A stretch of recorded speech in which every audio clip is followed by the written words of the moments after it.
You tell your boys they better kill me, Bert. They better go all the way with me. Because if they just bust me up, put all those pieces back together again, and then so help me. So help me God, Bert. I'm gonna come back here and I'm gonna kill you.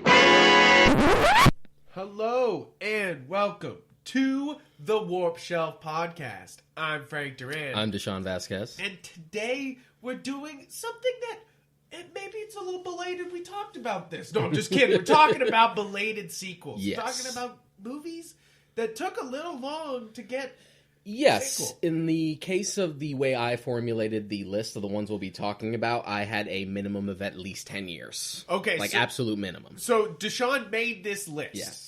And I do not know it, so it's kind of going to be a surprise to me the entire time of the sequels and movies we are going to be talking about. Yes. I'm privy to Blade Runner because we watched Blade Runner 2049 today, so I have some fresh feelings about that, and we'll be talking about that later. But start off, he's got a list in front of him. Well, just to prove you wrong and call you a liar, Blade Runner 2049 is actually the first one on here. Shit.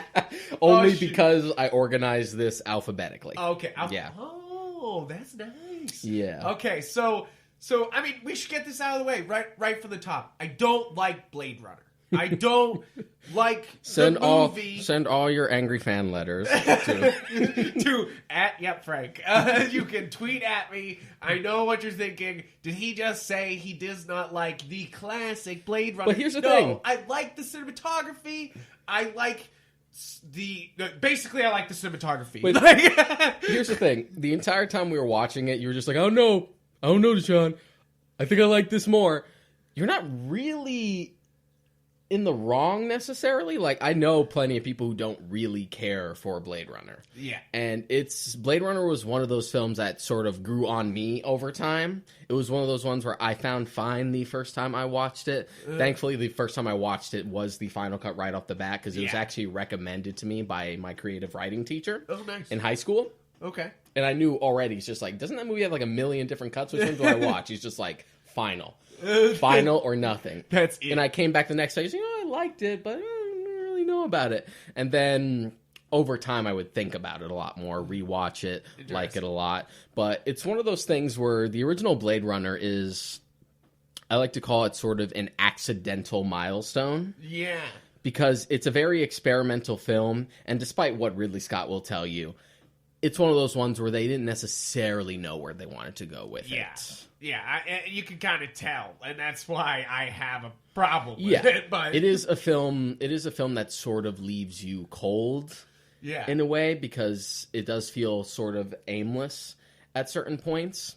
I think it would feel a lot worse if it wasn't really leaning into that sort of it's a noir, it's a cyberpunk noir. It essentially did, for the most part, not entirely, but it was a pioneer of the cyberpunk genre. Yeah. And its influence, whether you like the film or not, can be felt everywhere. Exactly. And that's why, when I'm talking about not liking the film, it's not like I don't like its influence, its look, its the way it's touched culture.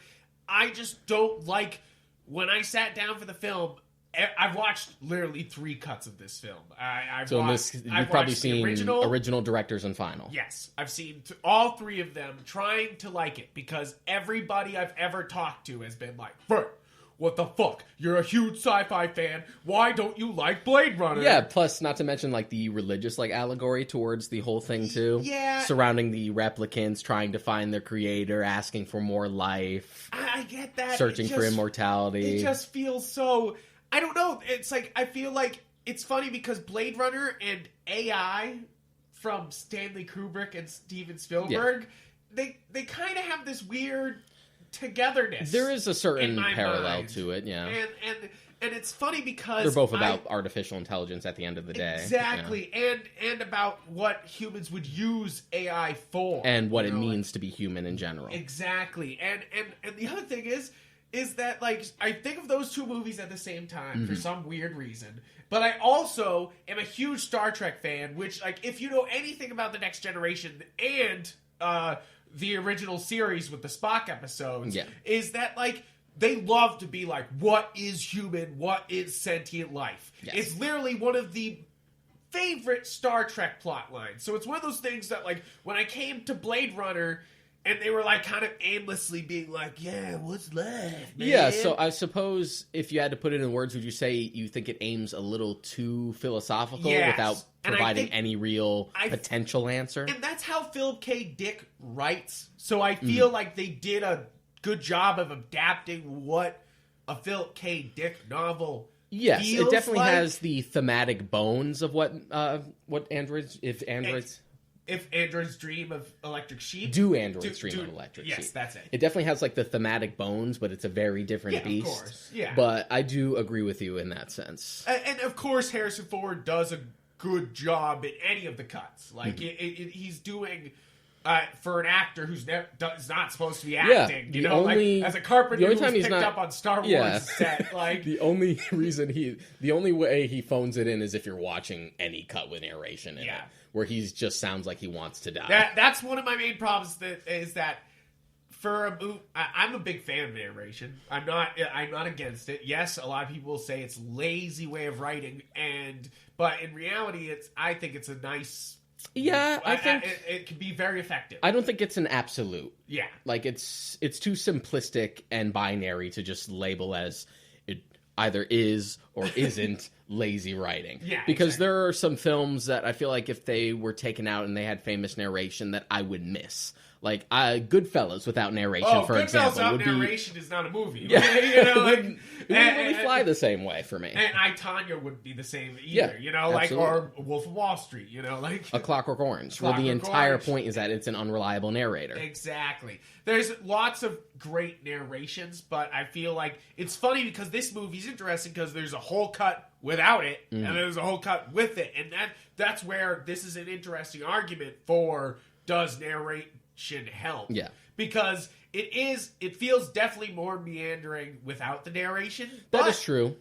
But with it doesn't exactly help that much either. So you can tell Harrison Ford does not care. He doesn't give a shit. I feel like it too often gives away what is obvious. Like, the biggest sin for me, and it's funny, I remember for the making of Blade Runner documentary, they had an interview with Frank Darabont. Yeah. Directed Shawshank, The Green Mile, The Mist, etc. Great guy. Yeah, love that. When was the last time he directed a movie? He worked on Walking Dead and a couple DV shows. I want him to make a damn movie again. In court case for that for a really long time. Jeez. So who knows? But he had said the biggest sin of the cut with narration, the theatrical cut, is the big famous Tears in Rain sequence. Yeah. Where you know what that means. Yeah. In his last moments, he wanted to show mercy because he felt human. Yeah. Etc. You can interpret it a million different ways, but it's pretty there. Yeah. I don't need to be told. And then the narration comes in, and it's just like, I don't know why he let me live. Maybe in those last moments, he felt what it meant to be human. I'm like, yeah, exactly. Frank Darabont described it as he had he said he made love. He had the most wonderful sex in his world, and then he got poured ice cold water on his face after. Oh my god! But so I don't particularly love. But you do. You love Blade Runner. Yeah, it's one of those films where I didn't always love it, but I've grown to love it the more I've watched it. But you were always a fan of 2049 when you came. I remember you telling me immediately it was great. It's taken me till now. Mm-hmm. 3 years, but So I do have the listing for all of these ones and how many years in between. I decided to write that down too. Good. So in this case, this one's a big chunk. This is one of the bigger ones. Yeah. This was 35 years in between. Yeah. Which is insane. Which is insane. And if 35 years, does that add up with if 2019 was Blade Runner and this is 2049? Or is that... No, it's a little bit further into the future. I think so, yeah. I think it almost lines up. It's close enough. Because I remember people making a big deal out of it when it first came out. So yeah, Blade Runner 2049, when it was announced, I was sort of cautiously optimistic. Yeah. My thing was... I had only seen Denis Villeneuve direct Sicario. Yeah. And Sicario's a good movie. Yeah. But it didn't really sell me. He's like, this is the guy for Blade Runner. And then, even before that, I was just like, leave, to get Ridley Scott away from it. Yeah. No, I agree with that. A lot of people are big Ridley Scott fans, but I agree. It's like modern Ridley Scott did not do a Blade Runner sequel, and the evidence shows in Prometheus and Alien Covenant, which is even worse. Which is like, those are two movies where he basically got to do what the Blade Runner 2049 did, except he fucked it, you know? Yeah, so... basically shot it in the goddamn foot. Like, the Prometheus/Alien Covenant treatment for Blade Runner would break my heart. So I'm like, keep him away from it. Exactly. And then Denis Villeneuve was announced, and then after I watched Arrival, I'm just like, I think he's got it. And then coming into it, Arrival. My biggest concern was I didn't want a Blade Runner sequel to turn into action schlock. Yeah. Because that's not Blade Runner. No. Like, guess what? Blade Runner is slow, old school sci-fi where it's more contemplative. You know what I mean? Yeah. And you're either for that or not. Yeah, that's what... Yeah, if you're either for that or not, that's what this movie is. It's like a thought... It's like, it's a lot of thinking. It's a lot of like, oh, well, what about this? Like, so going into it, you know, cautiously optimistic, came out of it just like, well, yeah, absolutely loved it. It was definitely my favorite film of that year. I've watched it a lot. It's one of those things where, like, it's not only more or less everything I wanted out of a potential sequel to Blade Runner, but it's kind of everything I wanted for any sort of like cyberpunk storytelling. Yeah. And it's funny because, of course, Harrison Ford's in it, so you have to compare it to Force Awakens. It's like they use Harrison Ford so well in this movie because they don't just like in Force Awakens, they throw him in so early because they're like, well, we got fucking Harrison Ford, let's go.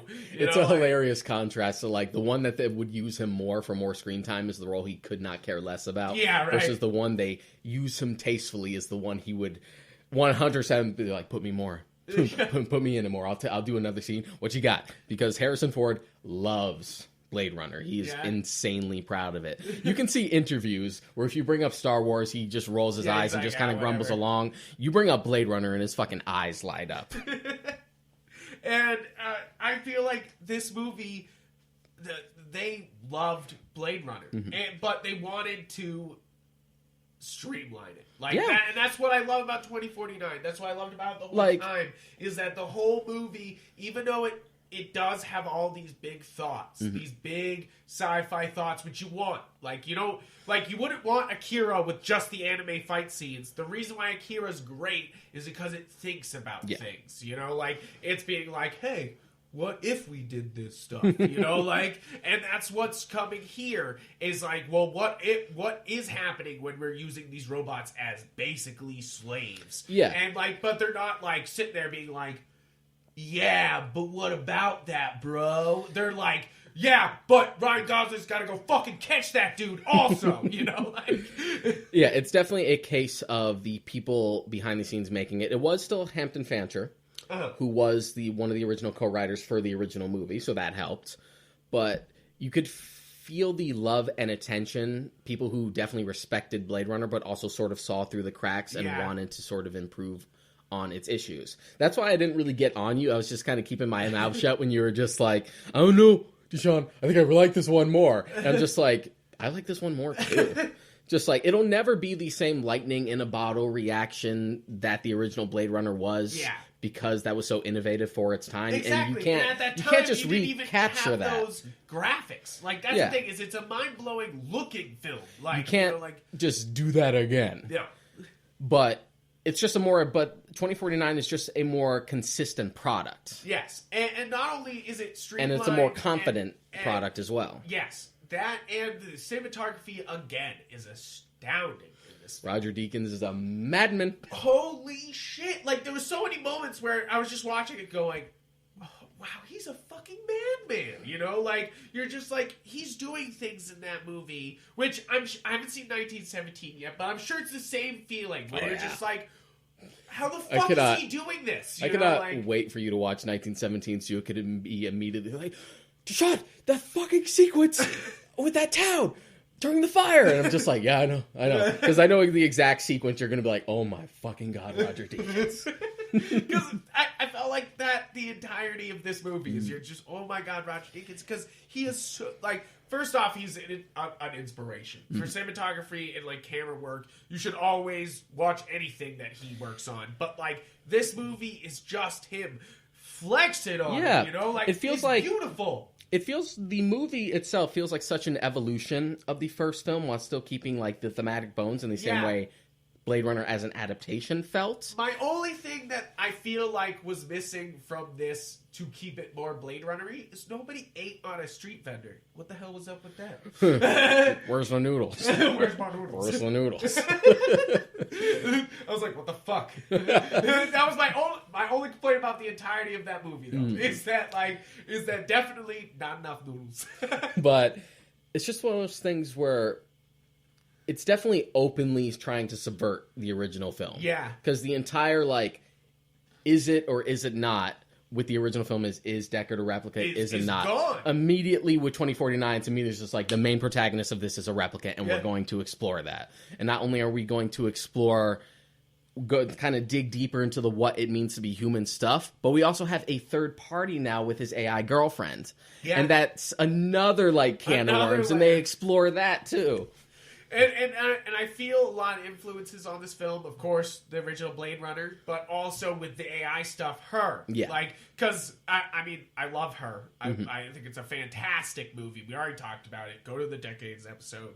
But, like, her, it's such an effective film, and they're able to bring that, like, little moments that are so effective in her and put it in here in such an effective way, you know, like, and it's just insanely well done. Yeah, it's just one of those things, and of course it bombed at the box office because not to sound like a snob, but I think it might just be too smart for general audiences. It moves fast, but it wants to. History repeats itself. The original Blade Runner was a box office bomb too. Yeah, it's true, and that's the thing. It's like it doesn't exactly have name recognition. But to be honest, I think that's sort of the perfect place for it, where it's loved for the right reasons, but it didn't necessarily need to be a hit because I didn't need this to turn into a franchise. Exactly, I don't need it. Just if they made another sequel, if done well.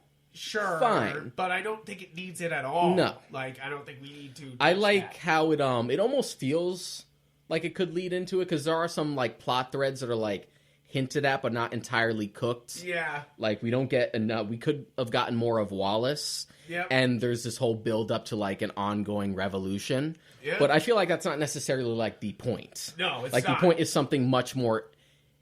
The point is something much more intimate, and the idea is. It's sort of unavoidable. Yeah, it's that whole thing that she says to the police captain, just like you can't hold back the tide with a broom. Yeah, just like one of these days, like it's gonna come out, and you're going to have to accept replicants as their own species or as human as you are. Yeah, and it's building, but we don't really need to see that. I don't need like a Blade Runner like war film or anything like that because anything beyond Unless that. Matt Reeves is directing it, it's basically Planet of the Apes with AI. All right. Yeah, but, you know, he's working on Batman. Right, he's working on Batman, so he's busy. All right. So, I mean, basically, I really love 2049. I'm going to have to see it again. It's one of those ones that's really long, and I'm going to have to watch it again because I really enjoyed it. It was actually the first, when I first got that new 4K TV that I bought, it was the first movie I popped in. It was absolute first movie. It's like, I need something pretty. How about Roger fucking Deakins? Because I own Shawshank, but I don't own Skyfall. So I'm just like, what do I need? I need something pretty. I'm like, Blade Runner 2049. Gotcha. Pretty even just to be like, yeah, this new TV is good. Yeah, it's a really gorgeous film. And post this, I am insanely excited to see what Denis Villeneuve does for Dune. Yeah. I've not read Dune. I know its status in sci-fi, so I'm excited to see what he can do with it. You know, like absolutely. So moving on down the list we're gonna go from greatness to garbage. Greatness to garbage. The next one, and I don't know if you've ever even seen this, but I did. Blues Brothers 2000. Wait, Blues Brothers 2000? Yeah. I have seen most of Blues Brothers 2000. How about that? Yeah. So Blues Brothers, though, let's just start off, is a classic. Absolutely. If you have not seen Blues Brothers, help yourself. Help yourself. So in this case, case, go out and go see Blues Brothers right now because it's full of just wonderfulness. I feel like it's one of those movies that makes you happy throughout the entirety of the film, and it just makes you more happy as you watch it because there's more cameos, there's more everything. It gets funnier, and it builds up to such a crazy top. And plus, it's an example of that sort of similar, like SNL type sketch stuff, performance art that actually worked as a movie adaptation. Because 9 times out of 10, it never does. It just doesn't make the transition. You have like a few examples. Blues Brothers is one of them. Wayne's World's definitely one. Oh yeah, most definitely. And then you have a MacGruber for every one but of those. 2000 was 18 years after, and the big elephant in the room is that John Belushi's dead. He passed away like years before. So it's just like, well, what's the point? Yeah, it's just like, why did we do this? You know, like... And they try to make it as like, and they try to make it sort of sentimental, like the plot of the film. It's just like, we got to get the band together. We got to do it for him. Yeah. It's just like, yeah, but this movie is bad. And it was at like a real low for Dan Aykroyd. That's honestly never come back. Yeah, because it was long. It was long past Aykroyd's prime. Yeah, I worry a lot for any future Aykroyd projects, but like I love him. You know, like it's like he's off the deep end. If you know anything about his weird Crystal Skull vodka, you know he's off the fucking deep end. But I love him. You know, like and like I'll watch anything with Dan Aykroyd in it, and that's my problem. Is that like it's one of those things where. But we're long past that point. That's the point. That's the problem. Like, I should not be like that because it's not good. So it's bad, and honestly, most people just kind of forget about it. Yeah, which is sort of as it should be. The best potential with a bad sequel. Yeah. I think it's easier when they take so long, so even if it's bad, you're just like, well, it took so long, I stopped caring. Yeah, and then it's bad, and I don't have to worry about it. It doesn't feel so close to the original, I could just ignore it. And Blues Brothers 2000 is better ignored. Yes. Just because Blues Brothers really is just a joyful thing. Like, when you go from...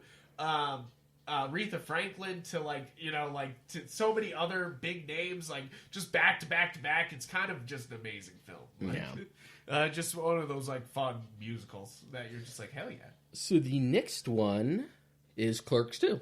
Clerks 2. Yeah. So we just did the View Askew episode. Yeah. And so we won't spend too much time on this. So you should go back and listen to that.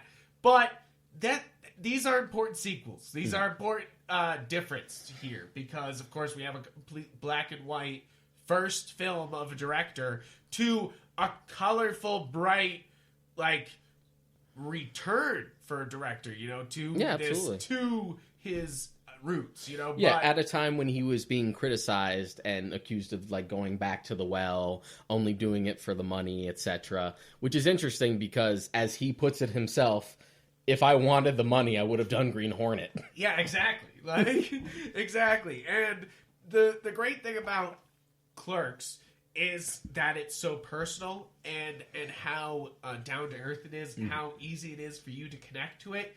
And it's almost astounding that Clerks 2 was able to connect you also in the same way without feeling like he's not using the budget he would have now.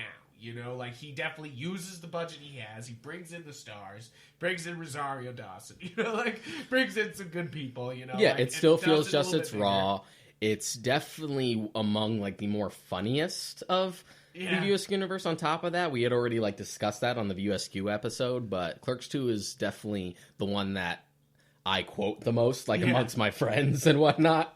Exactly. And it has some of the better, they both have great Star Wars references. I feel like that's the great thing about those two movies, is that they're able to make the same type of jokes and it not feel like they're recycling at all. Like, Clerks 2, like, if you had to compare Anchorman to Anchorman 2 and Clerks to Clerks 2, it's like, it's not even the same thing. It's like, Anchorman 2, it felt like they fucking saw the movie 10 years before and then tried to make the movie without ever seeing the movie again. And Clerks 2 feel like he knew how similar it could be, so he tries hard to make it so distinct. You know? Absolutely. And it really stands out at being like, and it's a great It has a great message, and it's a great cap-off for Dante and Randall as characters. Yeah.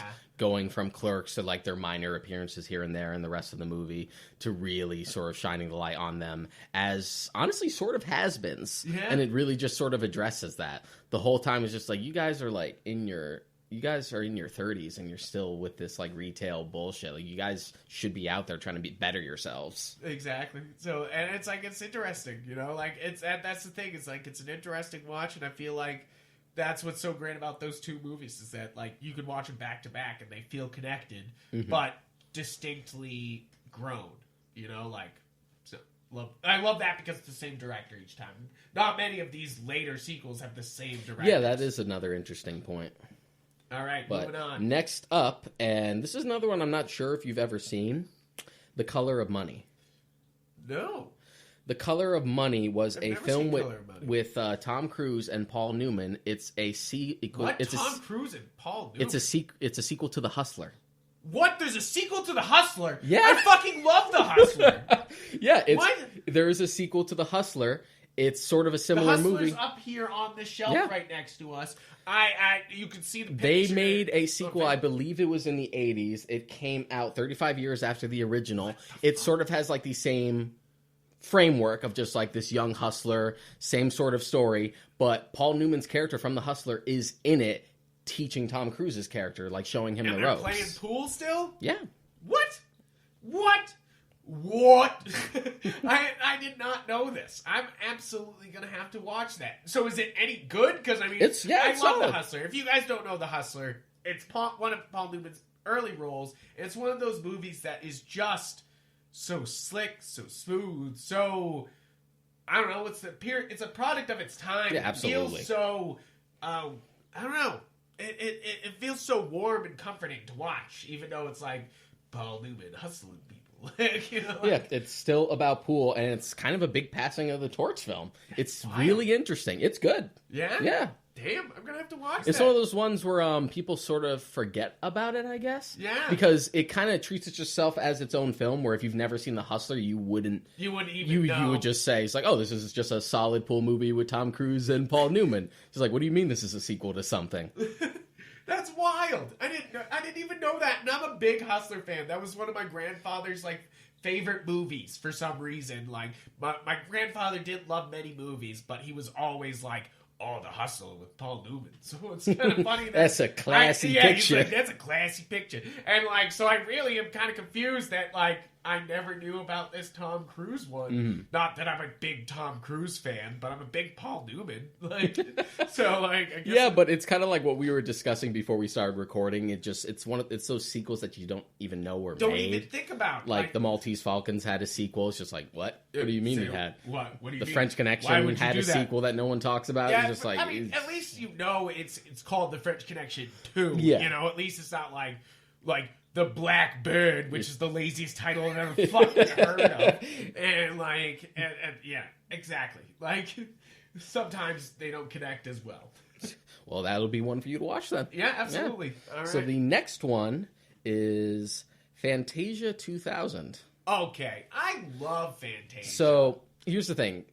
This list could honestly be populated with a lot of Disney sequels. Yes, of course, because it takes a while to make Disney sequels. And I didn't want to do, like, straight-to-video fare and stuff like that, because no one gives a fuck about... No one gives a shit. No one cares about Bambi 2, all right? No one gives a shit. But Fantasia 2000 is an interesting one because it was theatrically released and they put a lot of, like, money into it. Yeah.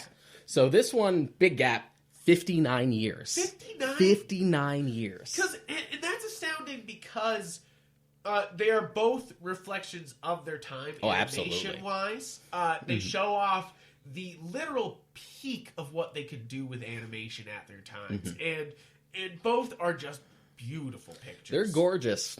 It's one of those things that I'm definitely. It's just gonna be one of those things that, like, when I have a kid, I'm just gonna be like, "Shut up, watch Fantasia." You know, like, I'm gonna be like, "Shush." It's definitely Fantasia 2000. Just, like, you look at, you get sucked in. Yes, Fantasia 2000 is solid.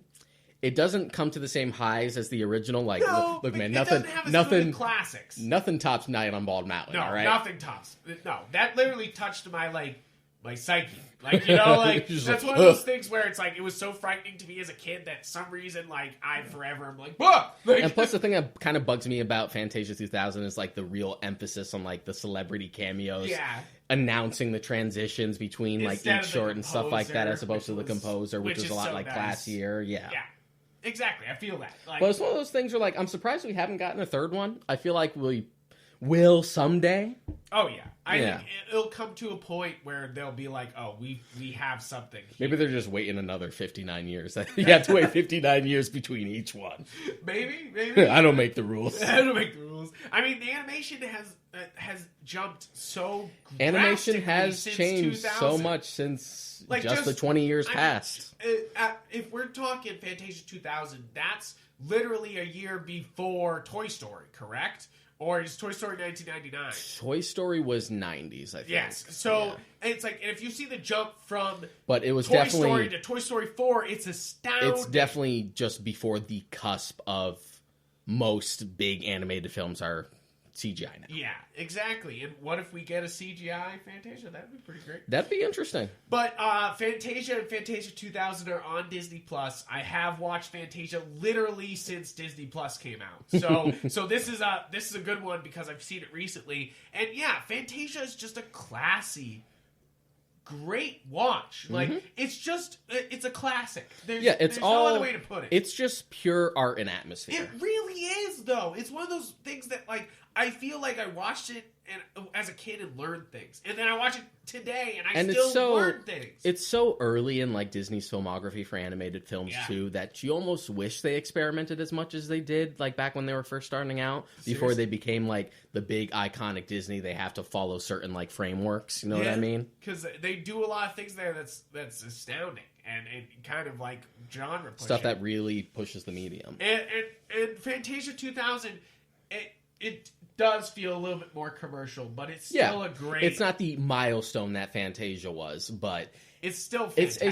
It's a solid sequel, and it's still an interesting watch. Yeah, exactly. They're both, like, one of those ones that if you want to relax for an evening, I think that, you know, like, Fantasia or Fantasia 2000 are a great watch just to be like, relax, listen to some classical fucking music, and watch some cool animation. Like, you know, like, it's great. Watch it. And now for something bad. I swear I wasn't trying to. I hate it. I swear I wasn't trying to like bounce back and forth. Although to be fair, Clerks 2 and Color of Money were both good. Yeah. But because again, these are just alphabetical. The Godfather Part 3. Oh my god. Okay, so because Godfather and Godfather 2 were not that far in between. They were fairly far. I think they were like 6 to 7 years, if I'm remembering correctly. But the gap between 2 and 3 was like 16 years. Yeah, it's pretty long fucking time.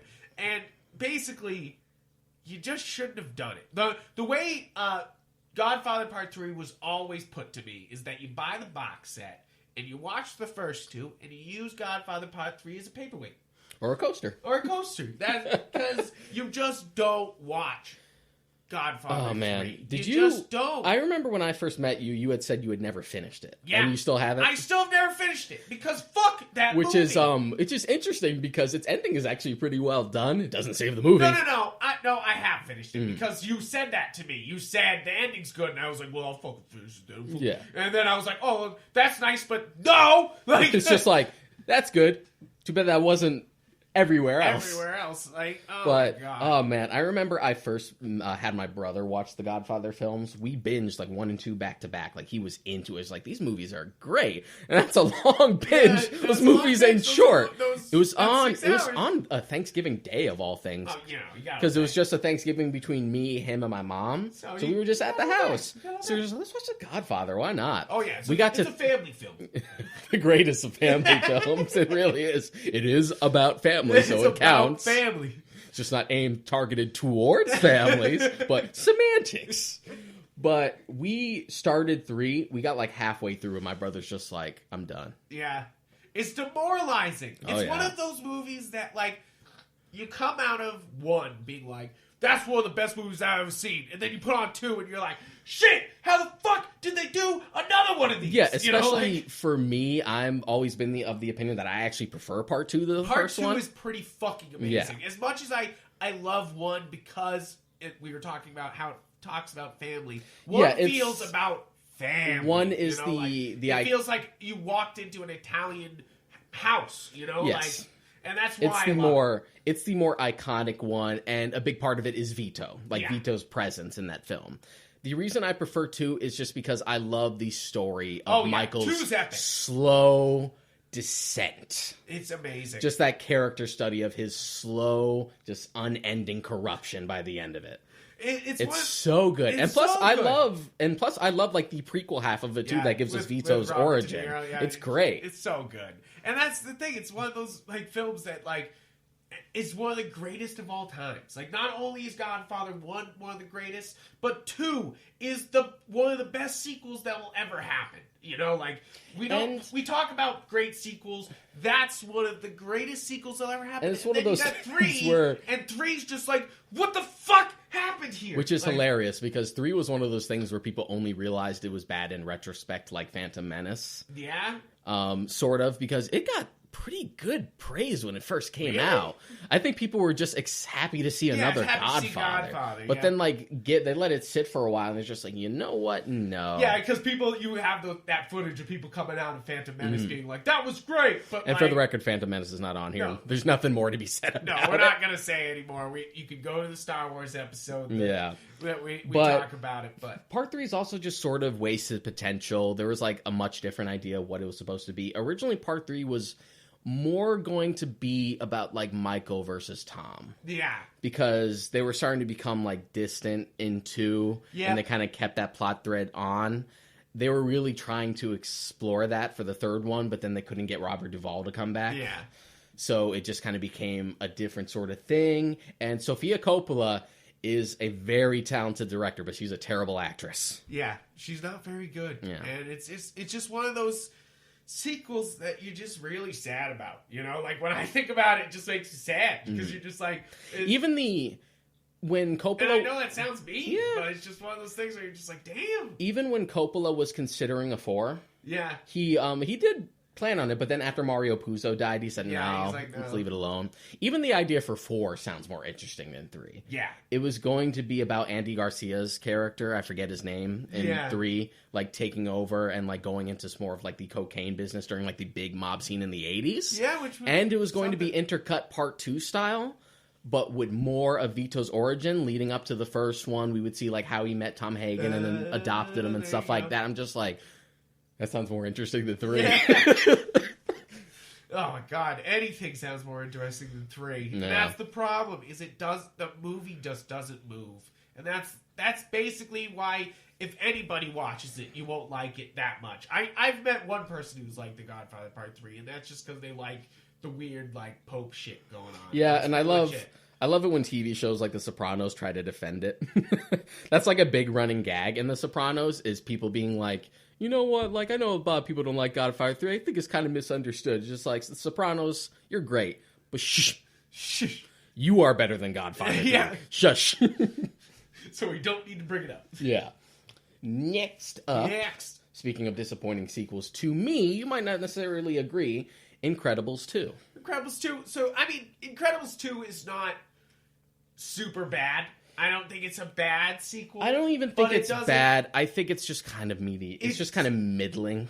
Talking about lightning in a bottle, Incredibles is a lightning in a bottle. It literally came out before the superhero genre, and somehow feels like, and it's still today, when you go back and watch it, it seems like it's commenting on that. Yeah, and it still feels like it's in a league of its own. Yeah, and it feels, because it does a little spy stuff, it does a little, mod fashion, and none of that really feels present in the sequel. That was the biggest, loss for me, was the fact that the espionage was kind of gone. They do a little bit of it, but I'm talking it's not a little. Enough. Yeah. One of the things I loved about The Incredibles is that it was just as much a spy film as it was a superhero film, and that was awesome.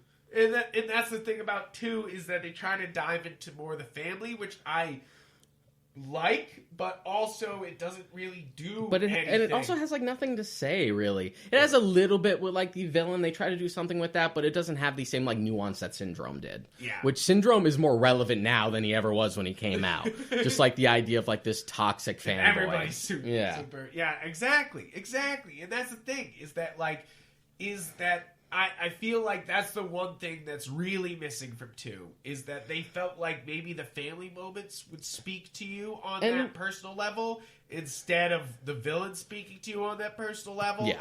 And that's where they went wrong. And to be honest, I don't think it should have taken place right after the first one. There should have been a time skip. No, yeah, I don't feel like there's I feel like there reason. was some real missed opportunity to really lean into the time skip, have it take place as many years as the last one came out. Like, Dash and Violet could be, like, adults now. Yeah. And really lean into the fact of how much the superhero culture has changed. Yeah. And you could have made it as a whole allegory for how much the superhero genre in film has changed.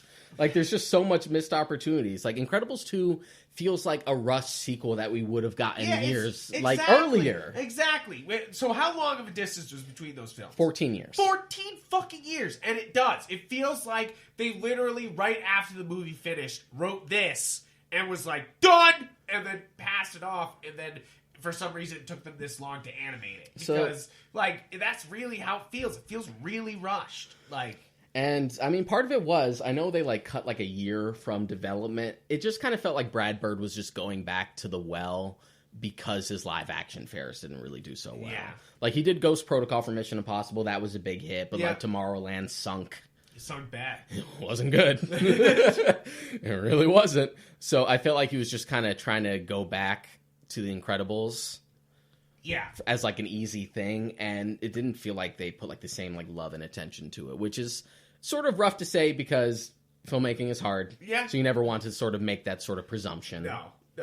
And especially animated films take a long time to make. Yeah, it does. But it's just one of those things where it just doesn't have the same magic.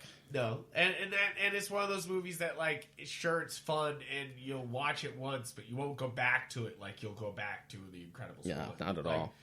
I go back to Incredibles 1 so much. Absolutely. It's my favorite Pixar film. It's one of those ones that we quote all the time with my family. Where's my super suit? Why do you need to know? It's one of those things that, we do it all the time in my family. And so it's one of those special ones. So, it was really sad to see Incredibles 2 just not be there. But I do enjoy it. It's just not there.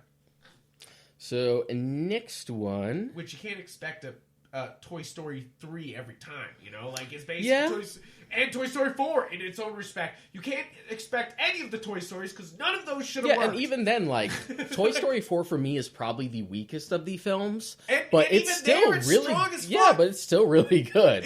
I would say it's 10 times better than Incredibles 2. And even then, they're pushing it. Yeah, that's the thing. It's it shouldn't. 4 shouldn't have happened because 3 feels like the complete end. And it still works, and that's what's so sad about Incredibles 2.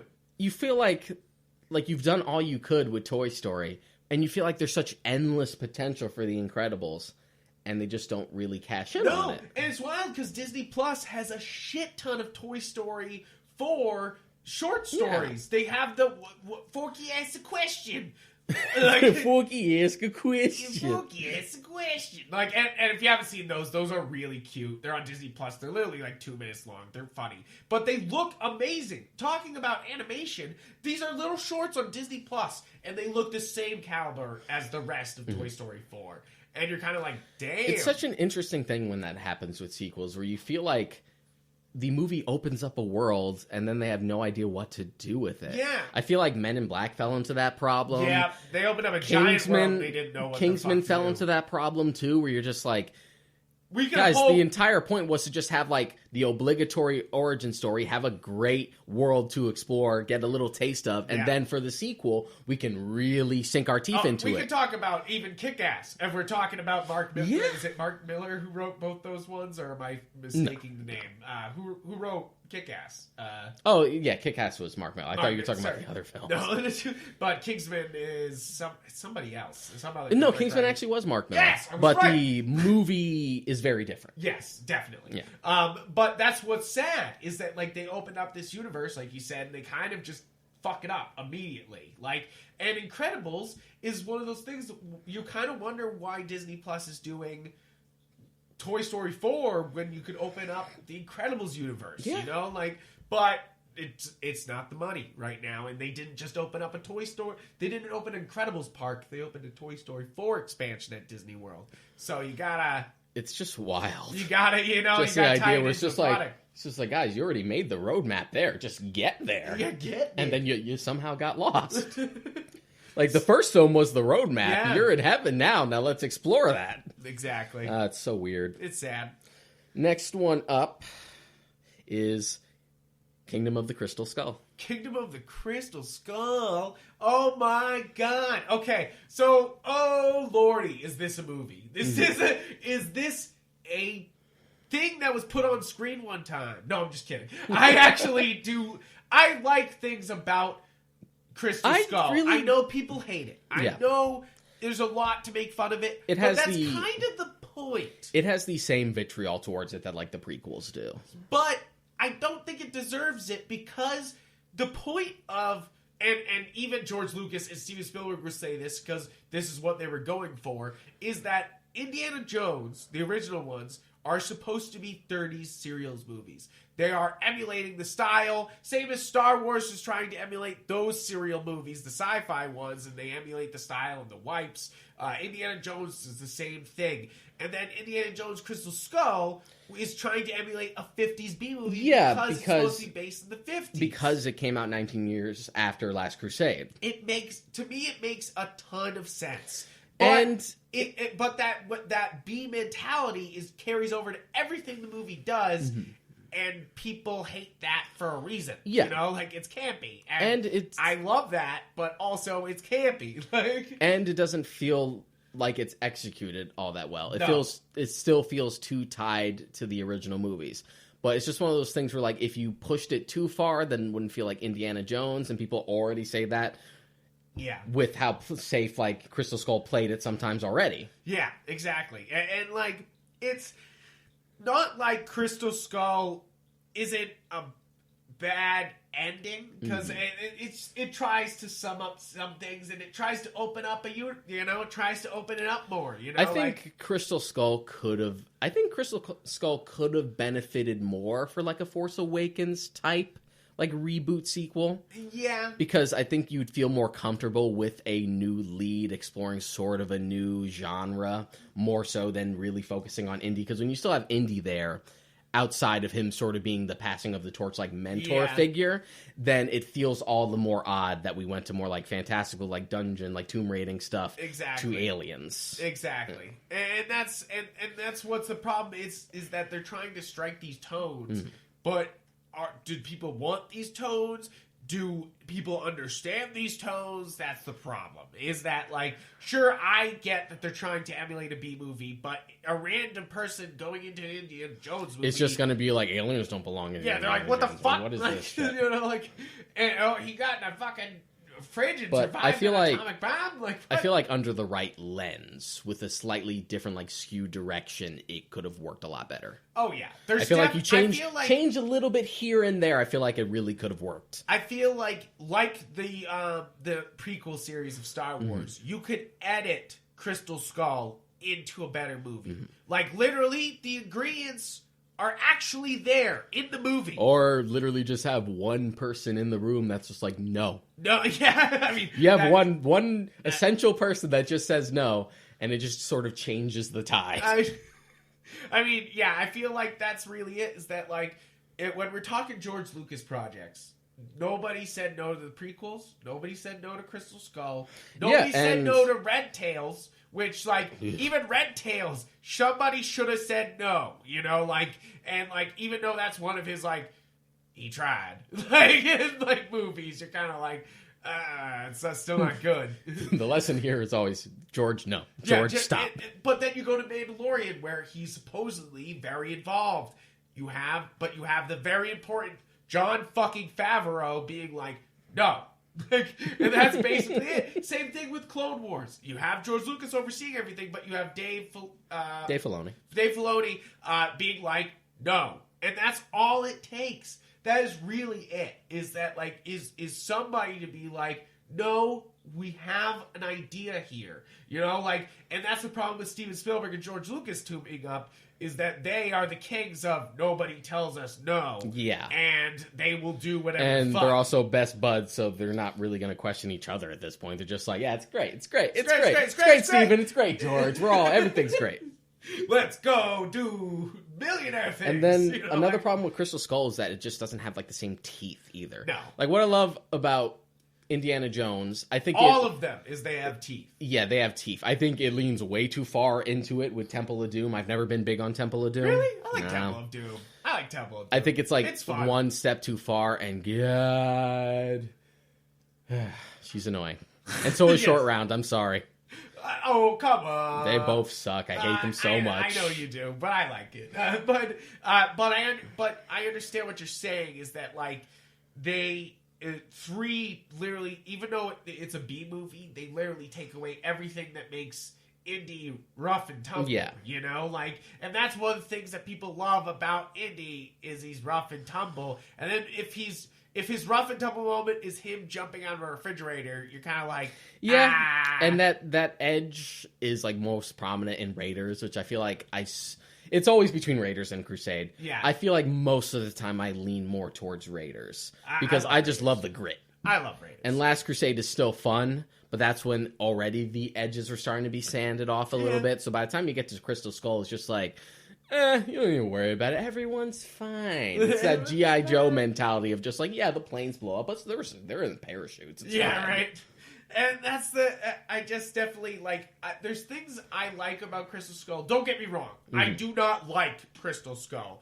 There's things I like about it and things I don't like it, but I don't hate it. Yeah, I'm not actively, like, when we're talking about the Indiana Jones movies, I'm not immediately like, no, we're not going to watch Crystal Skull. But I'm like also... we're talking with Godfather, where I'll just be like, we are not fucking watching that. But I'm also coming from the perspective where I only like half these movies, really. Yeah. Because I like Raiders and me, Crusade. I literally have watched all 4 in one day. Whereas, I'm not big on Temple of Doom. It's still a solid movie for what it is, but I've never been big on it, and Crystal Skull just kind of falls into the same category. Even if Temple Doom is much better. But it's just one of those things where, like, I already... angry about that, Deshaun. Just like, I already like only half of these anyway, so it's not really going to be like, oh, they ruined a franchise for me. It's like, no, I kind of cherry pick already, so...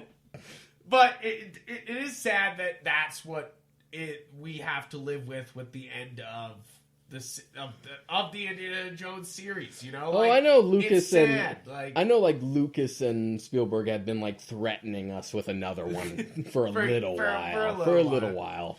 And I'm sure we'll get one, but who knows? So the next one on the list, Mad Max Fury Road. Yeah, so what's the distance between Mad Max Beyond Thunderdome and Fury Road? Yeah, how much? 30 years. Holy shit. Yeah. 30 fucking years. But George Miller didn't direct Thunderdome, did he? He did. He directed all. He's directed all 4 of them. All 3? Wow, all 4. He was a co-director for Beyond Thunderdome. There was an interesting thing about Beyond Thunderdome, which is why the movie's a fucking mess. I actually have not seen. I've seen clips of Thunderdome, but I've never actually seen the movie. It's the most quotable Mad Max film, but it's not. It's the worst one. I would say absolutely Mad Max Fury Road is the most quotable. Of the now Mad it is. Yes. Before then, I've heard a million like Master Blaster runs bar cha cha. Yes, but come on, plus everyone who even if they know nothing about Mad Max, they know Thunderdome. Yes, they know Thunderdome. The word. It's like in the Rick and Morty episodes. Yeah, it's also a famous music video too. Exactly. Like, it's one of those things where it touched pop culture in a big way, even though it was not good. Interesting thing about Beyond Thunderdome is that it feels like it's 2 different movies smushed together because it sort of kind of is. The original idea for Beyond Thunderdome was to sort of be like this post-apocalyptic retelling of Lord of the Flies. Yeah. And that is sort of one half of the film. Yeah, where they're fighting for the gasoline. George Miller's producer and like longtime friend who helped him work on like all his other films actually passed away in a plane crash before production. So when production came for Beyond Thunderdome, the whole post-apocalyptic Lord of the Flies thing, the catalyst is a plane crash. So he didn't really have it in his heart to really do that. Anything in Bartertown was directed by George Miller, and the stuff surrounding the kids was with a different co-director. So it just feels like 2 movies matched together that don't mix up at all. Yeah. The original Mad Max is great. Of course, Mad Max 2 was the Road Warrior is the one that everyone loves. Yeah, that was the crowning achievement. It's just a fast, fun car action film. You know, like that's what's always been great about the Mad Max films is that they do car action in such a great fucking way. You know? Like, even the first film, which is really meandering. Yeah. And to be honest, it's kind of a chore to get through. It is, but I appreciate it for what it is for like really low budget. No budget, like filmmaking. No budget. To the point where he paid extras in beer. Which sounds like the most Australian way to make a movie ever. Just like, no, oh man, it's ridiculous. But Fury Road comes out like decades later. It was one of those things where I wasn't skeptical about it. I was just kind of waiting to see. Yeah. Like, I knew Mel Gibson wasn't going to be back because Mel Gibson is being Mel Gibson. Yeah, we don't it's like, it's like, but Gibson. He's like, but we got Tom Hardy. I'm like, all right. So is this a reboot? He's just like, well, the thing about the Mad Max films is like the continuity for the most part doesn't really matter. Doesn't really matter. Like he compares it to like it's the man with no name. Yeah, exactly. But it like doesn't for really post-apocalyptic, matter where it takes place. Yeah. It just takes place in his timeline. You know, like same as James Bond, almost in a way. Is that like anybody could be Max, but like it just matters that it keeps happening. You know, like Fury Road. No, and we had talked about this in our like decade in review. Yeah. No one expected Fury Road to be as good as it was. No, because, and that's the thing, is like, even Mad Max 2 is good.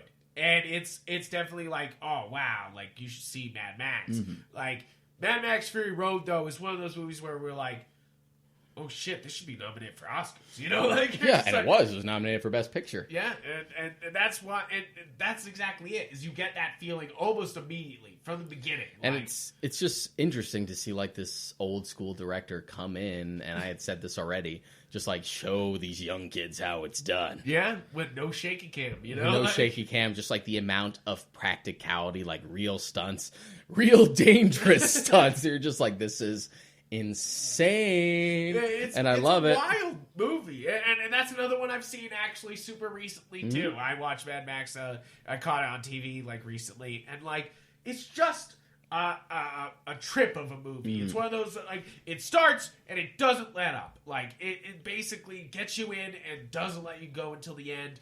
And I love that about the movie. It's great. Like, no one expected, like, the fourth Mad Max movie to be the best one. Yeah, exactly. Nobody was like, George Miller's going to have It's probably his never be back. as iconic as Road Warrior because you can see Road Warrior's influence in everything. Yeah. It, like, was the big inspiration for Twisted Metal. It inspired the Fallout games. Exactly. So you can't, it's in the same way with Blade Runner. You can't just capture that again. But Fury Road is by and large the best movie. And they do a different thing, you know, like sure it's still car action, but it's like it's kind of different in a way, you know, like it's like it's changed, it's evolved. And it honestly makes me really curious about George Miller when he was supposed to direct a Justice League movie. Yeah, because I've read the script for. Yes, it's bad. It's bad. That script was terrible, but just the idea under a better script of George Miller doing a Justice League movie, like post Fury Road, is just like, It's interesting the range the man has. Yeah, he's like all over the map. He goes from like Road Warrior to Babe Pig in the City, and then goes from that to like Happy Feet, and then goes to like Mad Max Fury Road. I'm a huge Happy Feet fan, so that's why it's really funny when you talk about him, because like Happy Feet's. It's just like the only reason you would ever bring Happy Feet and Mad Max up in the same conversation is because they happen to have the same director. It is so wild. But yeah, I think on this list, this is definitely one of those that like is a belated sequel that is amazing. Mm-hmm. Like if we're talking 2049, it's like they just mind-blowing. Yeah. So on from a belated sequel that's amazing to one that I feel like is underrated and most people haven't seen, and I kind of sort of have to sell it because of just as soon as I say the title. What? Psycho 2. Well, yeah, okay, you're going to have to sell it because most people will say no to because Psycho 2. It's Psycho 2. Yes. You hear Psycho 2 and you're like, no. It came out 23 years after the original. It was in color. They did bring Anthony Perkins back. It's pretty good. Yeah? It's not a masterpiece. I have not seen Psycho 2. I've seen the remake of Psycho with Vince Vaughn and everything, and I've seen Psycho again and again and again, but I've never seen Psycho 2. Psycho is one of the greatest movies ever made. Making a sequel to that was always going to be like, no. Especially like over 20 years after the original, after Alfred Hitchcock had already died. You're just like, no. But Psycho 2's not bad. Yeah? What's it about? It's about Norman Bates being rehabilitated and being welcomed back into society after he's been like in a psych ward for years, and him trying to adjust, and it just sort of being a ticking time clock of just when is it just going to go wrong. Yeah. And it sort of plays into the idea of just like, wow, it's really sad because he is really trying his best to just reincorporate, but you all know this is just going to fall apart. Yeah. And in that sense, it's a decent flick. That's really interesting because, like, of course, the Psycho has turned into sort of a franchise, you know? Like, we have that, but there's also Psycho 3. There's a 3 and a 4. There's 3 and a 4, and then there's the show Bates Hotel. Bates Motel, which I haven't watched, and everyone says it's great. Mary watched it, so I've caught it off and on, and... You know, it's not bad. It's one of those things. You're like, hey, look at that. I always made this joke. I feel like people either watched Hannibal or Bates Motel, but never both. Because it's so odd, because everyone I've met has either seen one or the other, but never both, and I'm one of those people. Like, I watched Hannibal. Haven't seen Bates Motel, but everyone... And then when I talk to people who've seen Bates Motel and tell me to watch that, I'm like, no, you should watch Hannibal. So it's this weird, like, divide. Of just like these classic horror thriller films that have TV series adaptations that were better than they ever deserved to be, apparently. And that's basically it, is that Bates Motel just shouldn't have been good, and then it's good, it's slightly, and you're like, hey, I'll take it. But yeah, it's actually a pretty contemplative film, despite being a sequel. Like, it's better than you would expect. Like, if it's not perfect... Like, if Psycho's a 10 out of 10, then Psycho 2's probably like a 7 or a 7.5. Which is funny. So what would you rate the Psycho remake that's shot for shot with Vince Vaughn? Would you? Because if Psycho's a 10 out of 10, then what the fuck is that? You know, because it's the same thing, just everybody's different. Yeah. And so I would at least give it a 7. Like, it's not a bad. I think it's like a non-angry 5 or something for me. Yeah, exactly. I'm not pissed about it. It's an interesting experiment. Like, it's almost a film school experiment. It's a film school experiment that shouldn't have had a wide release. But I will say this about Psycho. I feel like people give a lot of shit to Vince Vaughn's performance as Norman Bates. Oh, he's very good. He's pretty good in that film. I think he's the reason to watch that movie. He is better than people give him credit for in that. I think the biggest disconnect with that film is that it's 1-to-1 the original film. Yeah. So that old dialogue from the original film doesn't fly for like a modern 90s film. Yeah. So hearing Vince Vaughn say like these outdated lines is what the disconnect is. Yeah. I feel like if they actually modernized it a little bit, it would have connected more. Yeah, but that wasn't what they were doing, which is the wild part about that movie. But Psycho 2, I'm going to have to go watch that at some point. Yeah. Definitely. It's not bad. All right, moving on. Next one is... Rambo. So we're talking Rambo 4. We're talking because I got Rambo up here. Rambo, Frank, not to be confused with Rambo First Blood Part 2, not to be confused with Rambo Last Blood. I'm talking about Rambo. Wait. Are you talking about First Blood? Wait, are you talking about Rambo 2 for First Blood? Are you talking about Rambo 3? Or are we talking about... I'm just talking about Rambo, Frank. Why is this so confusing to you? It's like I used to think that was the worst until Fast and the Furious. Yes, and now we're at F9, so we're just like, woo! Yeah. Oh, but I heard a good joke about that the next sequel will be Fast, Furious, Fast 10 Your Seatbelts. Woo! It's better. Well, it's better than what the title will be. It's got to be X. Oh yeah, it's definitely X. I've been saying this since question. I think I've been saying this since 6 came out. Just like when they get to a 10th film, and they will. When they get to a 10th film, they're putting an X in it. They're gonna put an X in it. Like that's why I thought the Fast 10 Your Seatbelt thing was pretty fucking good. Man. It's gonna be Fast X, or maybe it'll be a crossover with Triple X, so it can be Fast and Furious X cross Triple X. It'll be crossover, but it'll be with an X for crossover. Can't play both people. Yes, he can. Tell that to Kevin Smith. That's true. Tell that to Kevin Smith. Yeah. But, yes, Rambo. So, this is one of those that I'm a big First Blood. I'm a big Rambo fan. Rambo fan. It's one of those big, like, guilty pleasure things for me, is I love those movies. I haven't seen the latest one. Yeah. No? I haven't seen Last Blood, no. No, I have not seen Last Blood either. This is just a similar case. Cowboy hat. For me, this is a similar case to Indiana Jones. I'm selective. Yeah, I love First Blood. Yeah. And I love Rambo. Yeah. Not huge on 2 or 3. 2 or 3 crack me the fuck up because they're both just like they go from being like the contemplative. First Blood is being like trying to say something, and the whole movie's trying to say something, and that's why First Blood's great. Mm-hmm. And so is Rambo. Is they're trying to like say something. No, 2 and 3 is like, fuck saying something, let's murder the shit out of and some that's people. always been my issue.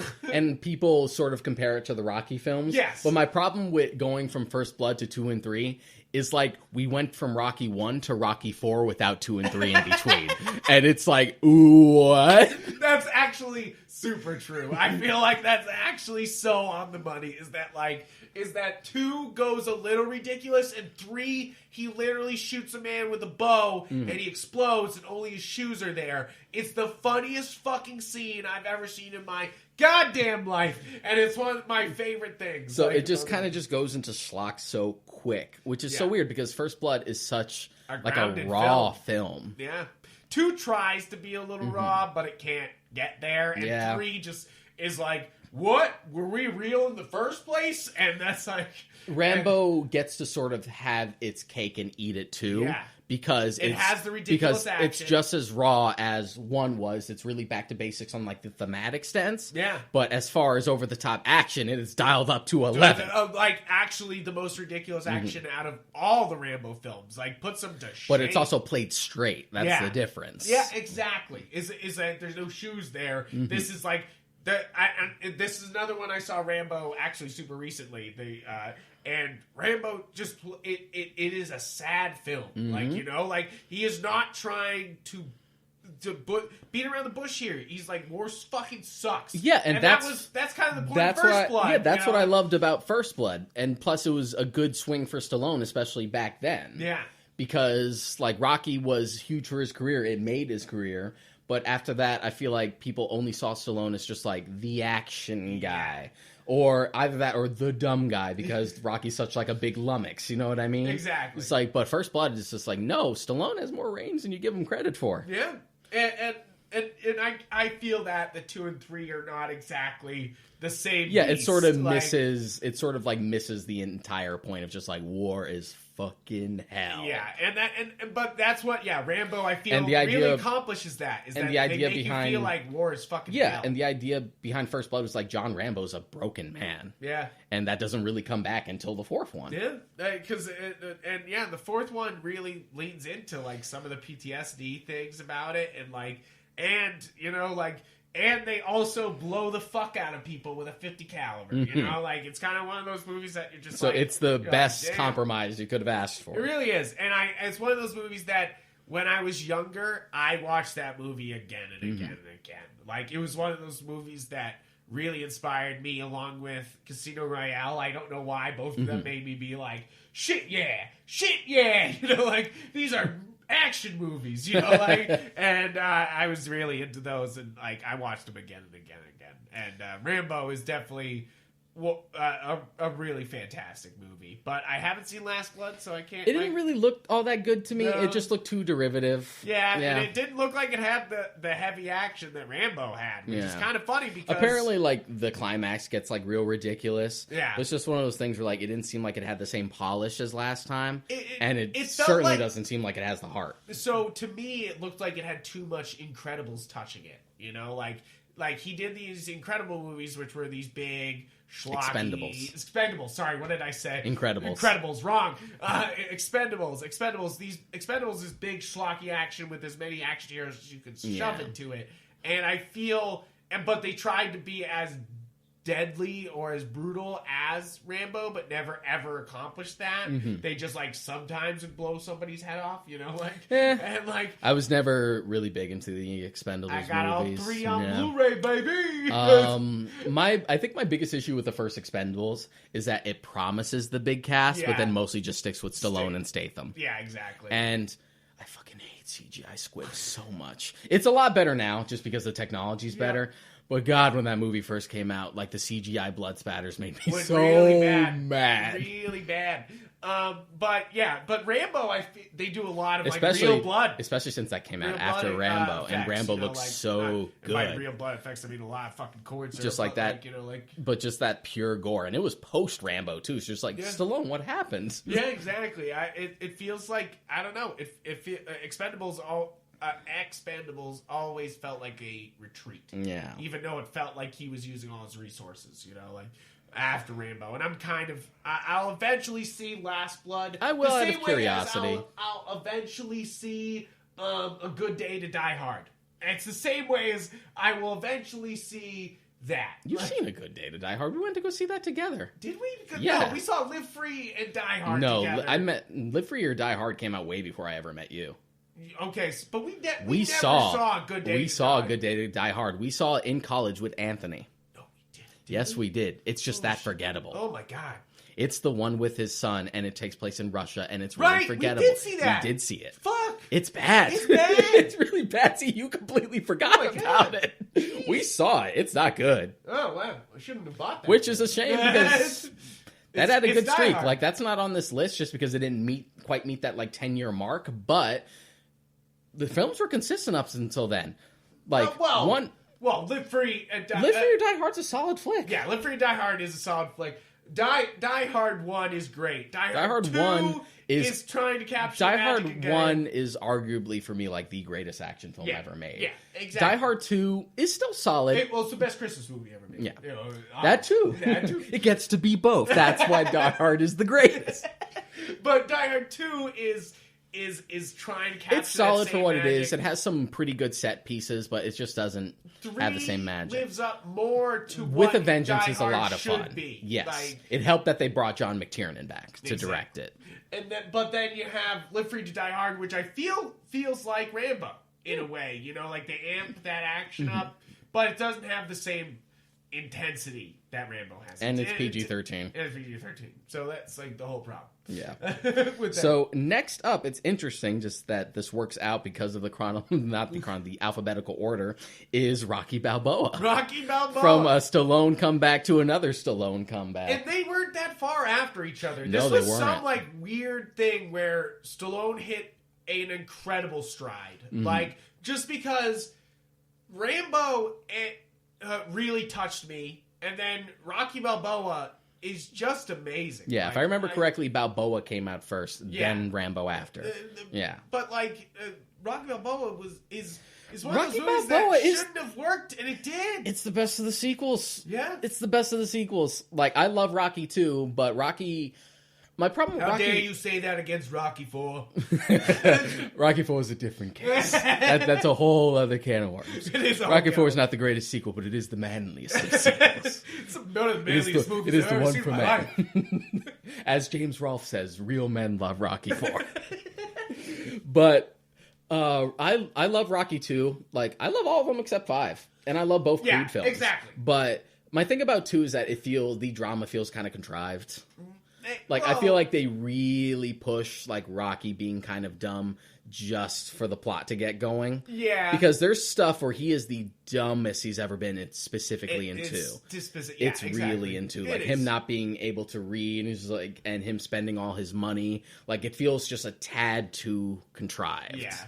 It does, but aside from that, it's still real. But it still has the heart. Yeah. So I still love Rocky 2, but Balboa has all of that. Yeah.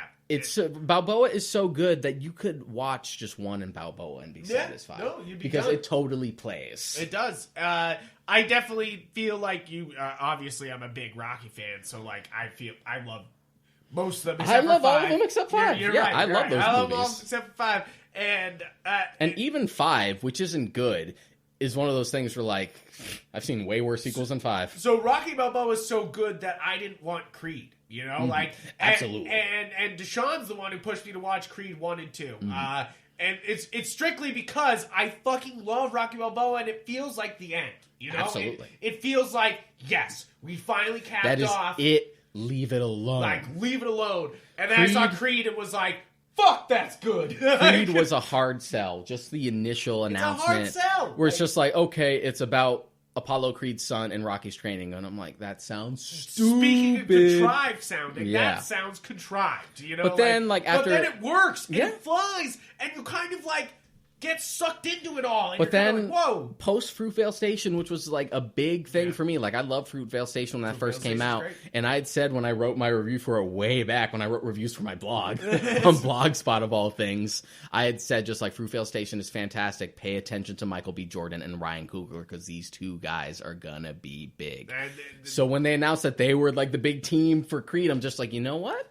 I will give this a shot. And then it looked really good. It's you know what?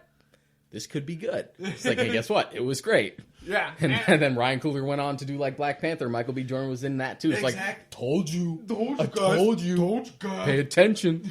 and it really, Rocky Balboa, it really, as a guy who grew up with my father divorced from my mother, it's one of those movies that speaks to me, you know, about an absent father. Of course he's there, but he's not, and that's what that's what Rocky's and then the about, idea, and also the idea of the mother not being there because Adrian had died off screen was just a really big swing for that flick. Exactly, and because Talia Shire is still alive and well. Yeah, but it's just one of those things where he really needed a pull to tell the story, and I think killing Adrian off for that to really have a character arc for Rocky was the right move. Yeah, I think so too. And it's just so raw and emotional. Yeah. It's what 5 attempted to do. Yeah, exactly. But 5 felt contrived. Has none of the skill. It does none of 5, the skill. Yeah, 5 tried to force going back to the roots of Rocky 1 and 2. Rocky without 5 earning is it. Son of Godzilla without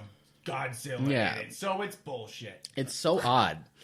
Because they really try to contrive it, he has the brain damage from his fight with Drago. Yeah. He's suddenly wearing his old clothes again. He doesn't sound as intelligent as he was in 3 and 4 because he became a more educated man. Yeah, it just felt so forced. It's so But with the time spent away from it, by the time you get for Balboa, it feels natural because he's an old man. Yeah, and it's funny because even Balboa doesn't acknowledge 5.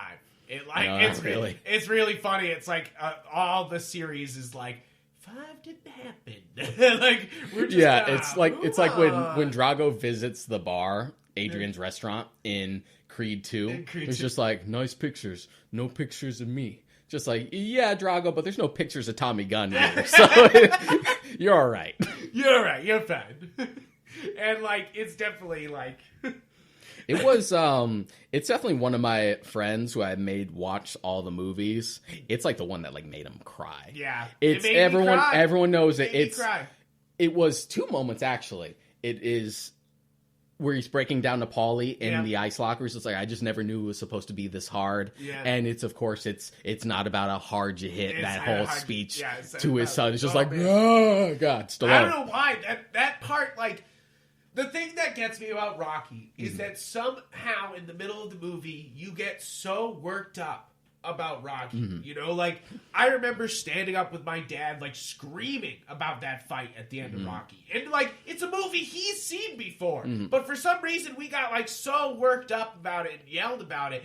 And that's what's so, I think, powerful about Rocky Balboa is it gives you that same feeling of, holy shit, I gotta stand up and cheer for this man. Rocky Balboa is one of those untouchable film characters, and they have the rare advantage of you being able to see them age. Yeah. And them not trying to shy away from it either. They lean into it. Because whenever you have sort of a Han Solo situation and stuff, they just try to hand wave away the age. It's yeah, I'm still old, but I still got it. But it's just but Rocky isn't afraid to be no, he's old and this has consequences. Yeah.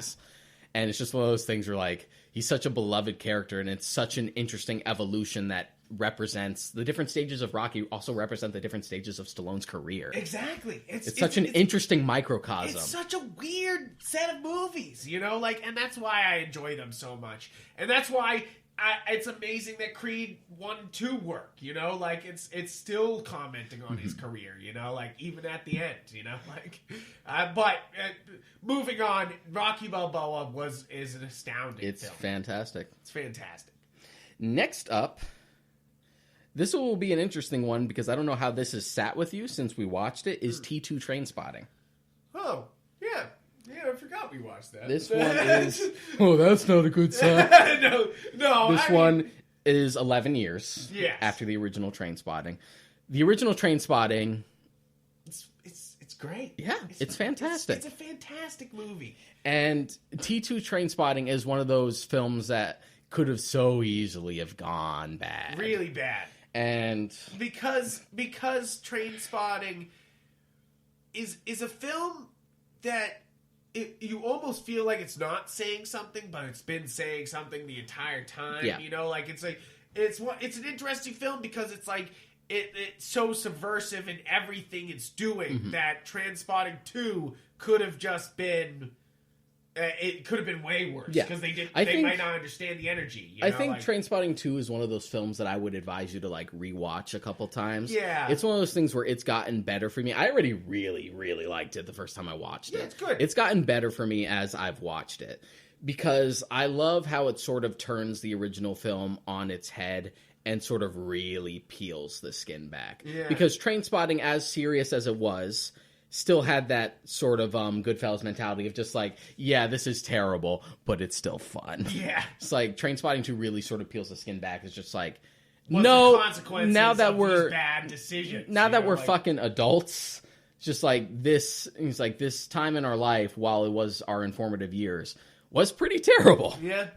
And it's not afraid to, like, really dig deep into that. And it also has the advantage of taking elements from the novel that they never got to adapt for the original film and incorporating it into the sequel and doing it organically.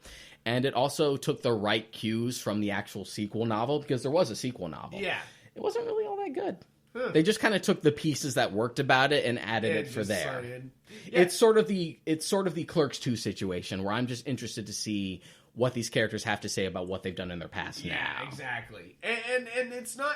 I don't remember much about it because it is such a finalizing film, you know? Like, it's one of those things where it's trying to finish up the story, and it does it well. It's not like It Chapter 2, maybe, where you're trying to wrap it all up, and you're like, oh, man, maybe we don't have all the time to wrap up what you want to say, you know, like... And what I love about it is that the way the film treats nostalgia as a theme is super well done, to the point where it's openly addressed. Yeah. It's just like, oh, it's like, Rent, you're only coming back here because you want to really relive, like, your old days. And even the way, like, the flashbacks to the original film are incorporated is touching, yet just heartbreaking at the same time. Yeah. It's a strange film because it kind of looks back on the original with such, like... Oh, Jesus. With you know, like... disdain, yet catharsis. Yeah. And that's why it's a film that's really stuck with me. Even though it'll never, like, top the original film, it's one of those ones I like to revisit, because I think it's a deeper film than it might show up on the surface. All right. I feel that. But, I mean, Trainspotting 1, pretty fantastic. Yeah, absolutely. Fantastic. Ewan McGregor, killing it. Mm-hmm. As always. In everything. Always the best part of anything. Don't like the prequels, love him. Don't like Moulin Rouge, but I love him. And I love him. He can do nothing wrong. Obi-Wan. So we have 2 more left. Okay. The next one is near and dear to our hearts. Tron Legacy. Oh, yes. Like, because... See, I don't give a fuck about the original Tron. It's a fun film. It's cool. I like the original Tron. It's one of those things where I think it's a very creative endeavor. It was a landmark film. Like we were saying, its time. It pushed the visual medium. In the same way that, like, it's like the first Mad Max film. Yes. Like, where it's slow, it's meandering. They didn't really have the tools at their disposal to tell the type of story that they really wanted to tell. And you can tell that the whole time. There's sort of like a lack of focus.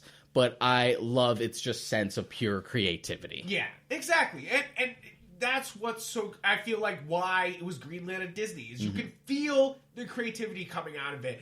And that's why I love Legacy. Is Legacy finally goes, well, what do we do with all because this? it has all the creativity, but it dials up the fun and it really leans into it. Yep. And it really sort of takes advantage of the concept.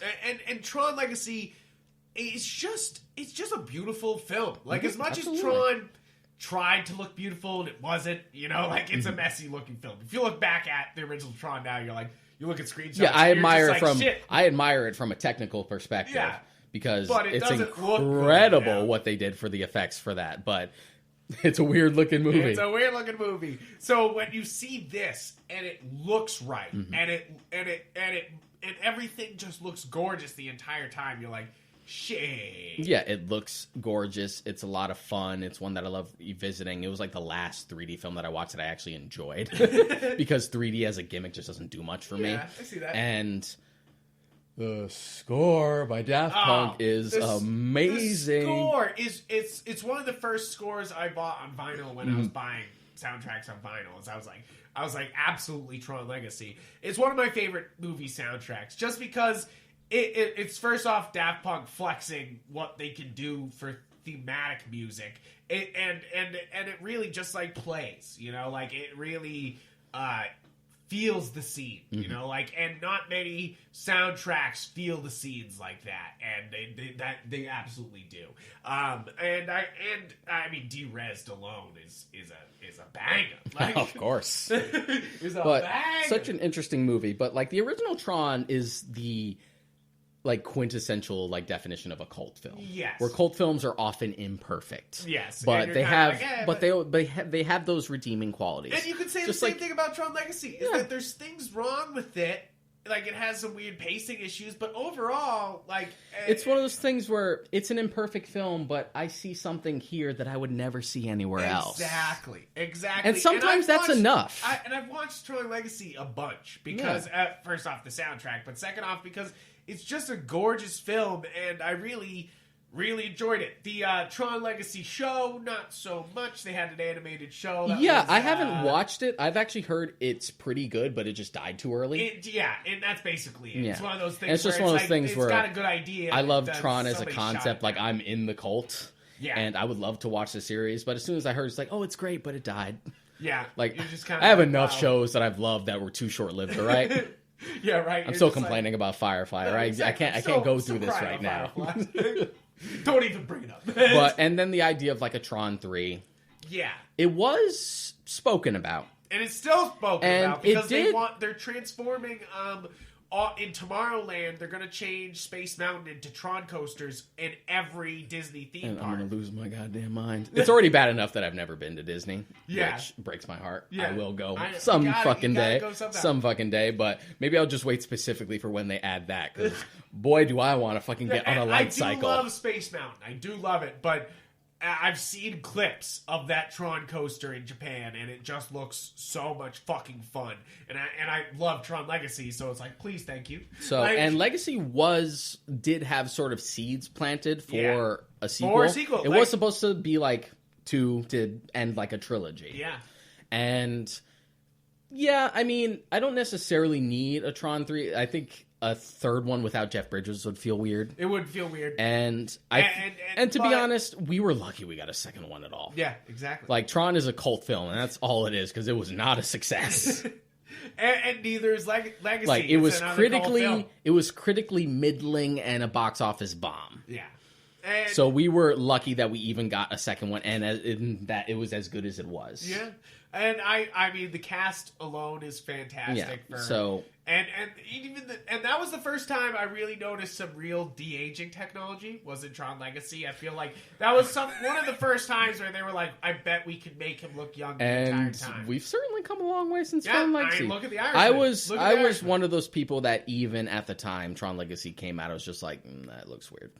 Yeah, it does. And it doesn't like, look right. Leia still looks weird, you know, like in Rise of Skywalker, Luke doesn't, but Leia looks a little weird. Like, Honestly, you know, like, the two best ones I've seen are young Kurt Russell in Guardians Volume 2 and young Yeah. Sean Young in Blade Runner 2049. yes, yes, absolutely. I think there's some moments in Irishman which really stand out. Also, younger Michael Douglas at the beginning of Ant-Man also looked incredible. Oh yeah, that one was really good.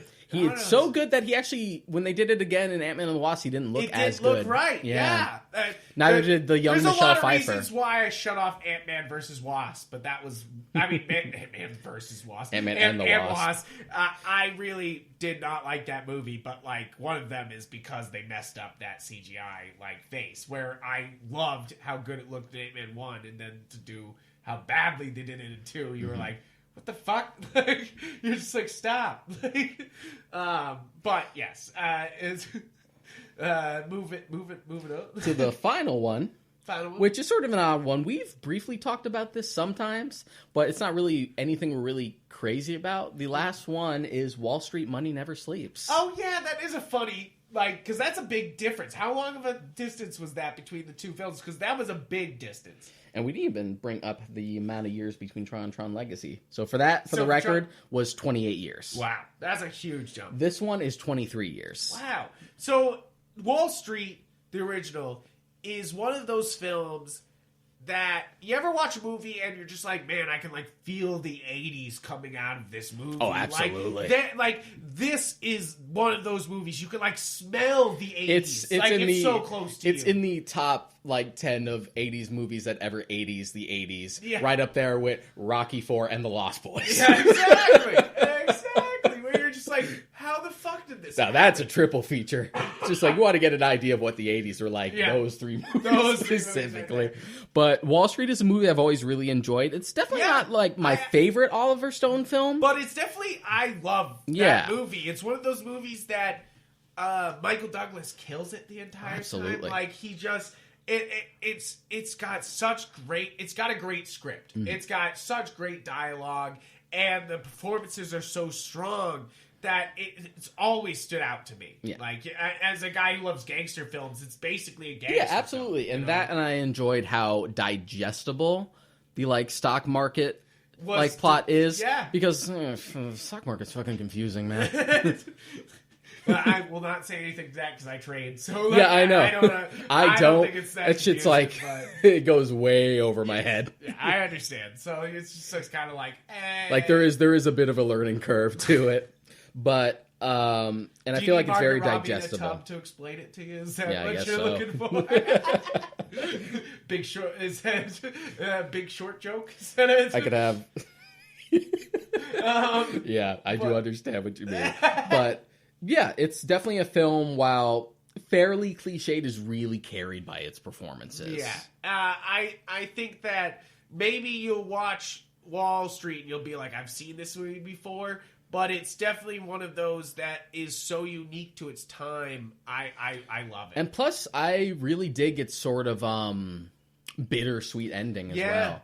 The fact that he just kind of owns up to it. Yeah. It's just like, no, Gordon Gekko's not the only bad guy here. Yeah. Just like, I did some shady shit and I need to just own up to it. Yeah, and I mean, you gotta give it to Charlie Sheen, that movie. Yeah. You know, like, Charlie Sheen fucking kills it. And then we have, so the sequel, it's called Wall Street... Money Never Sleeps. Money Never Sleeps. And they tried to do the similar thing. We have Charlie Sheen, we have Michael Douglas. And Charlie Sheen only is in there for like a cameo. Yeah, only for a cameo. So it's really Gordon Gekko. And it's his daughter, and Shia LaBeouf is his daughter's boyfriend. Yeah. Fiance, I think. Yes. Well, their relationship builds through the movie. But, like, it's interesting because it's not a bad film. No. It's really not.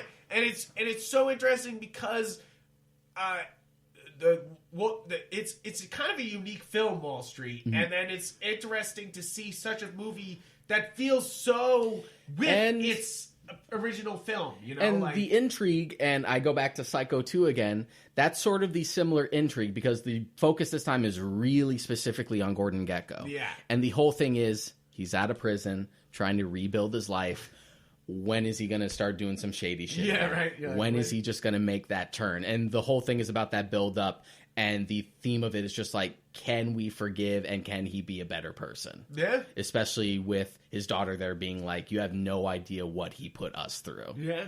And that's sort of ticking time bomb. Yeah. And that's what's so great about the movie is that it kind of didn't deserve, like, it's one of those movies that, like, I didn't expect this sequel to be good at all. Yeah. Like, at all. Like, I was kind of like, I love Wall Street. I will not see this sequel, like, because it's going to be bad. And then I heard reviews that it was great, and I literally went, like, opening weekend. Yeah, so it's just one of those things, because Oliver Stone directed it, too. So it's just one of those things, well, I guess he had something to say. Right? I guess he had a story to put out. But, like, and I both these movies are great. They're not everyone's cup of tea. Is definitely, like you said, it's got some Wall Street where you're just like, Wall Street will never be put up on the same level as, say, like JFK or Yeah. Platoon for like Oliver Stone's other works. Flicks, yeah. But it's one of those ones where I really enjoy. Yeah, and I do too. I it's one of those ones where I'm surprised when people haven't seen it. You know, like I'm always like, oh shit, like yeah, you should. I think see Wall Street, like, you know, like I think if I could summarize like this entire discussion, is that there is an interesting advantage that you have when you do actually wait to do a sequel. Yeah, I feel like if you really lean on how times have changed when you get to it, and really lean into sort of the characters' ages, when done properly, you might get a more interesting sequel than you would have if you made it sooner to the original's release. Exactly. Not everything has to be exactly right afterward. Yeah, and there are films that take advantage of it well, like Brave Runner 2049, like Trainspotting 2, and then ones that don't, like Incredibles 2. And then there's ones where we're still left in mystery. Like, what? I'm always curious what's going to happen with Avatar 2 and 3, because it's one of those things where he's been shooting basically Avatar 2 and 3 the only since... thing, aside from producing certain things, James Cameron is really putting all his eggs in one basket with the Avatar's movies. And it's literally going to be a movie that comes out 10 years later. And I mean, and it's a sequel that like would fit this category, but he's been working on it ever since. And it's one of those things where, aside from aesthetic, Avatar has had really no lasting impact on the culture, aside from its technological advancements and its aesthetic. They have Pandora at Disneyland. That's why I said technical advancements and aesthetic. It's all about the purdy. It's all about purdy. But it's just one of those things where, like, James Cameron, like, it's been so long since we've seen a James Cameron film. I want to see a new James Cameron film. Exactly. It's just like, please, I want to see why you're so obsessed with this sequel. The reason I'm sort of, like, more interested in this one is that we got, like, the cliche, like, Native American type story and versus the military out of the way. So what are you doing now? now? That's done, and this speaks to our conversation earlier. You've already made the roadmap. Now we're free to go to really take a bite into this new world. Exactly. Let's hope we don't get lost. and that's basically it. It's like, and it's funny because I saw an article the other day being like, Avatar 2 pushed from 2013 to 2015, and that cracked me the fuck up. Because you're just like, oh, yes, I'm still waiting on that. Yeah. You know, it's 2020, and I'm like, hey, do you have a release date for that? And he's like, someday. I'll tell you what, it'll definitely be something technically impressive at the very least. I hope because so. if Cameron's one thing, he knows when to wait. Yeah. He knows when he has an idea and the technology's not ready for it yet, he will wait until it is.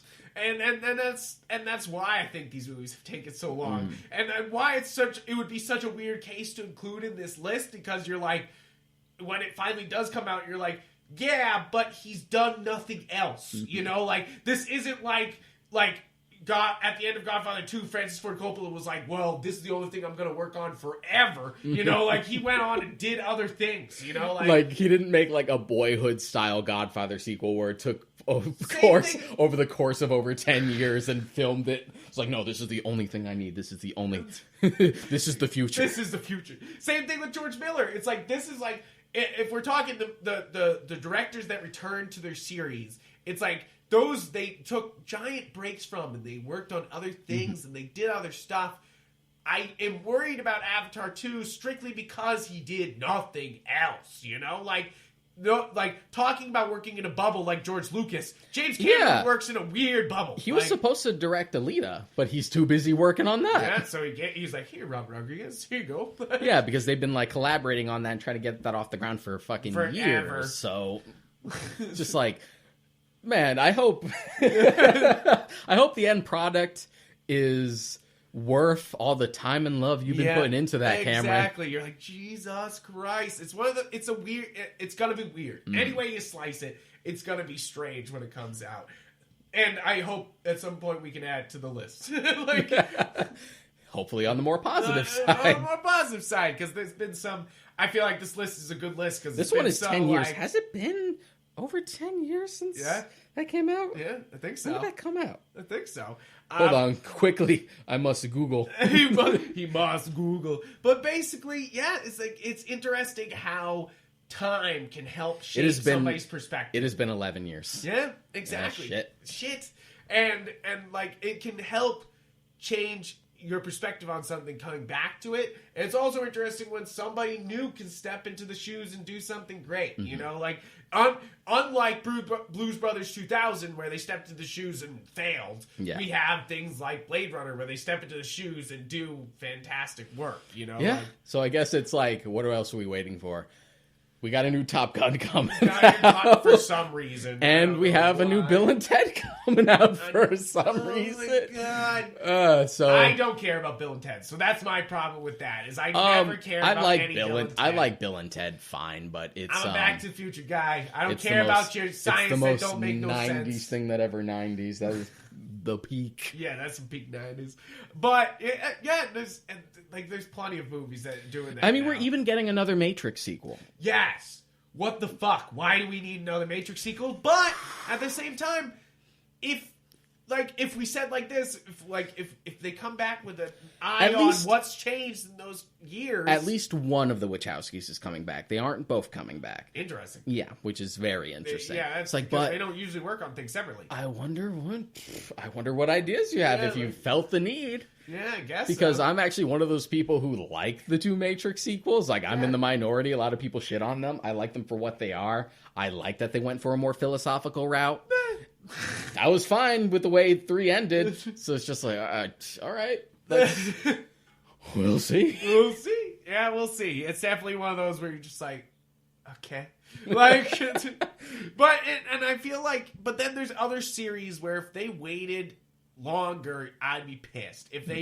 If John Wick 4 took 10 years to make, I would flip fucking tables. Like, you know, like I'd be like, why the fuck are we waiting until Keanu's dead to do a John Wick 4? You know, like we gotta do it. We gotta do it before he's already old. Like, you know, you can't push it much further. You know, like, he's already killing himself for these John Wick movies for our entertainment. Just beating himself up and physically abusing himself for our entertainment because he's a trooper. Don't let. And it's funny too because you haven't even seen John Wick 3 yet. It's on HBO. You thought 2 was ridiculous. Oh boy! Wait till you see him on a horse. Oh man, yeah, basically. But guys, thank you for listening. Thank you for listening to our list of belated sequels. Yeah, and I felt like this was going to be a fun one to talk about, so I'm glad we did it. It's definitely a fun one. And thank you for listening. And please subscribe, go follow our page. Yeah, or even talk about some of the belated sequels that you might have brought up that we might have missed. If we missed something, please comment. Because we sort of narrowed it down to a list just for time. Yes. And for stuff that maybe we probably both haven't seen or don't care about. Yeah, and we, of course, didn't include Star Wars because blah, blah, blah. Yeah. We already talked about the prequels and everything, so we will not be doing that again. Nope. But thank you guys, and thanks for supporting the show, and I hope you continue to do so. Yeah, we'll see you next time. See you next time.